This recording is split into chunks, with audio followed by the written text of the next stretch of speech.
Welcome back to Chow Time Pods. Your host, Red. I got a video today from the Body Language Guy. Quick shout outs to Mr. and Miss Shroom. They made a whole video tagging me, trying to cover this video. It's probably not the exact thing they want me to cover. They probably want me to cover the full Oprah video, which is a lot. And I'm worried about Oprah just like copywriting strike me. So I covered the Body Languages Guy's video because he covers it in a different way.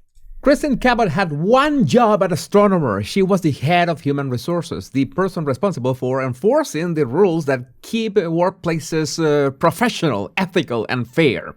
So her job was to prevent what she was doing from happening. And 8 seconds of concert footage ended all that. But the Kiss Cam moment is not what this video is really about, because now she sat down with Oprah to reform her image. Yeah, it's like an hour interview. I don't know how Oprah's people and Oprah's studio is. They might be very copyright friendly, heavy. So Body Language Guy covered it. So I was like, you know what? He probably knows better than me. Including but not limited to claiming that the Coldplay concert was the first time they got physical. Watch. That was the culmination point of feelings that had developed over the course of, 4 to 6 weeks, I would say. Okay, so when we spoke over Zoom, you said that was the first time you all had done anything publicly. That's the first time you'd actually shared any kind of physical touch. Yeah. Yeah, so what happened at the Coldplay She said, yeah. concert, first time it touched you? Yes. I'll explain. Now, Cabot had been silent since July 2025 when she and Astronomer CEO Andy Byron were caught in an intimate embrace on the Jumbotron at a Coldplay concert in Boston. Both resigned shortly after. In December 2025, she gave her first interview to the New York Times where she described the moment as, and this is a direct quote, a bad decision after a couple of high noons. Clean, accountable. You said you were been going out with each other for like 4 to 6 weeks now. All of a sudden, high noons came in, and you didn't know better. Relatively contained. But I think that deep down, she loves the spotlight. And since I don't think she will be attending any Coldplay concerts anytime soon, the next best thing is to appear on Oprah, I guess. Because obviously, that's what you do when you want privacy and people to leave you alone. Welcome back, my body language buddies. My name is Jesus Enrique Rosas. I'm the Body Language Guy. Go give the man some subs. He does wonderful videos about body language, and he covers a lot of different topics, just on people and interviews. And yeah, just a warning that there's going to be a lot of eye rolling in this video, including from Oprah's own audience. Because Cabot wants to drive the point home that she's not just a person who made a bad decision. She's a trauma survivor. A champion for women who can't speak up. Someone whose experience echoes people who lost their lives to similar circumstances. There's a lot of people out there that experienced something similar that didn't either have the strength to come forward or were too traumatized or lost their lives due to. So the story has been upgraded. And that upgrade is exactly what we need to examine. And yes, she's going to deliver these lines in the same detached body language you just saw. So let's go to the moment Oprah raises the claim at the center of Kristen's entire defense. You guys see what he's saying, right? Like the detached body language. I like watching, the body guy, like the Body Language Guy, because this is how I kind of operate nowadays, is looking at people's body language when they say certain things, but when their body doesn't act the way that what they should be saying. It's a kind of a red flag. It's little red flags that people should understand amongst other people, especially if you want to grow in the world. They claim that the Coldplay concert was the very first time she and Andy Byron had any physical contact whatsoever. Pay attention to her face in the moment before she confirms it. That was the culmination point of feelings that had developed over the course of 4 to 6 weeks, I would say. Okay, so when we spoke over Zoom, you said that was the first time you all had done anything publicly. That's the first time you'd actually shared any kind of physical touch. Yeah. Yeah, so what happened at the Coldplay concert, first time it touched you? Yes. I'll explain. Our brother was like, yeah, right. Did you catch it? When Oprah first frames the question, before she even fully asks it, Kristen flashes a very large smile. And I want to be precise here because a smile at that moment could be nervousness, warmth, relief. But this one has a specific problem. The mouth is forced wide. The cheeks are not pushed up. The eyes are doing absolutely nothing. There's no pressure around the eyes. No. True, when I smile or something, my eyebrows do raise up, don't they? Crow's feet engagement, no lift. The technical term for this is a non-Duchenne smile. A social fake smile, not a Brother, that was too big of a word for me. I'm just gonna say fake. felt one. The eyes and the mouth are telling two completely different stories. Now, here's something I want you to notice about the production of this interview. For the following 8 seconds, while Oprah re-asks this question, arguably the most important factual claim of the entire hour, the director cuts away. We get Oprah, we get the audience, we get anything except Kristen Cabot's face. And then when she finally says yes, that it was indeed the first time, the camera happens to be pointed at a man in the audience. And even if we cannot analyze Cabot thanks to poor direction choices, this gentleman's expression says it's all, because he doesn't believe it for a second, and neither does his face. And frankly, neither do I. Now, Kristen has a theory about why this happened, and it involves the concept of anonymity. Let's hear her describe where they were standing that night. It also, I should note, it felt really anonymous. So we were in that area and we were kind of up at the front of near the railing, but we were with a group and with friends. So we were dancing and talking and it was really dark and we got very swept up and it didn't feel in any way that we were risking being, and it wasn't even So because you didn't think you were gonna get caught, you were just like, yeah. You're kind of admitting that you knew it was wrong and you didn't think you were gonna get caught. Well, how is this helping your cause in any way? calculated, where we thought to ourselves, like, oh, no one's looking, let's It felt really anonymous. She actually says that. I know, at right? Gillette Stadium, a 70,000-seat NFL venue built specifically to broadcast crowd members onto giant screens. And as she describes the location, she does use some illustrator gestures. Hands moving, constructing the picture for you. But here's the thing. We are not debating whether she was actually there. She Correct. was clearly there. The illustrators are answering the wrong question. The real question is not where she was standing. It's whether it was appropriate to do what she was doing. And by explaining that it felt anonymous, that it felt dark, that she never thought about being seen, It makes it way worse when she says all that. So you knew it was a bad thing. You knew you were doing what you were doing. You just thought you weren't going to get caught.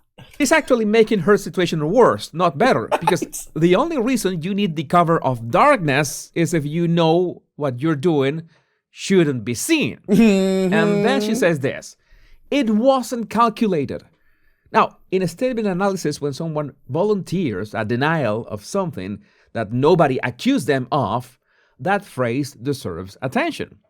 Nobody in that moment asked her if it was calculated. She introduced the word herself. But again, this is where I want to stop and ask you something. What is the actual job of a chief human resources officer? HR's primary function in any company To mess with everybody's life and just listen to people's complaints and, propagate women's agenda more? is to set, maintain, and enforce workplace conduct standards. Oh, is that what That it includes is? policies about romantic relationships between supervisors and their direct reports. Policies that exist specifically because of the power imbalance involved. Kristen Cabot was not just any employee at Astronomer.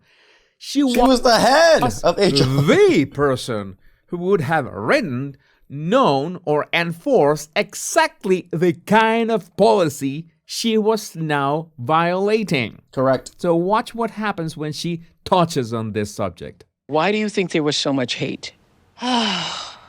That's been one of the hardest things for me to reconcile because nobody knows me. Nobody that judged this knows me. First, there's a huge sigh, as if she's exasperated by people judging her, but not knowing her. But the fact is that nobody needs to know her. People just need to know that A, she was still married, and B, Andy was still married. And C, she was the head of HR that is supposed to prevent this from happening. People doesn't need to know what your favorite handbag brand is. People are reacting over public, verifiable information. So it wasn't me. It was, I think it was, listen, I think a lot of people have had... Women are just not accountable. They just can never admit wrong. I just don't know why people are mad at me. Not great interactions with HR. I think there's some piece of it that's like, stick it to the HR lady. Like, I get it. Also, 3 full seconds of silence before stick it to the HR lady. That's kind of funny. I think, it was incredibly cliche on every level, like the CEO and the chief people officer. And I think, I don't know. I just think people hurt people. So for wanting to go on an interview and explain yourself and all this, you would think you'd be a little bit more prepared to answer some of these questions a lot more properly. Just saying. And I think... And 3 more seconds before hurt people. Those pauses are not thoughtful reflections. Those are the pauses of someone navigating very carefully around something they know is structurally damaging. That's kind of funny. I think, it was incredibly cliche on every level, like the CEO and the chief people officer.